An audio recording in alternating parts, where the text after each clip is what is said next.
আমার দাদা এবং পিছনে আমার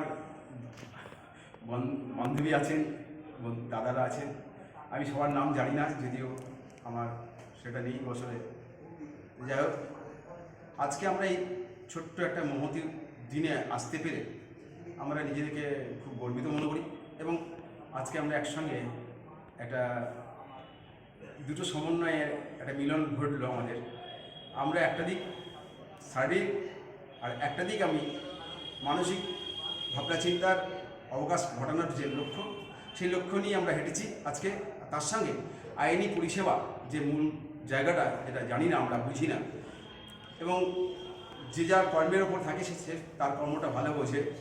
আমি হয়তো ক্যারেটে জানি না, ক্যারেটে বলতে পারবো কি হচ্ছে না হচ্ছে। তো বিষয়টা হচ্ছে আমরা আজকে যে সেটা হচ্ছে আইনি পরিষেবা।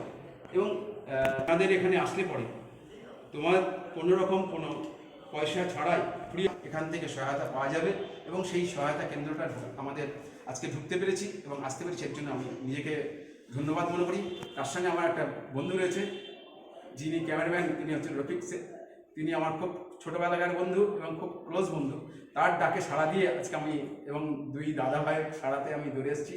এবং তার সঙ্গে আমি যে ছোট্ট ভাই, দাদা, বোন যারা এসছো, তাদের প্রত্যেককে মানে করজোড়ে প্রণাম, নিবেদন, ভালোবাসা নিয়ে আমি আমার ছোট্ট বক্তব্য শেষ করি।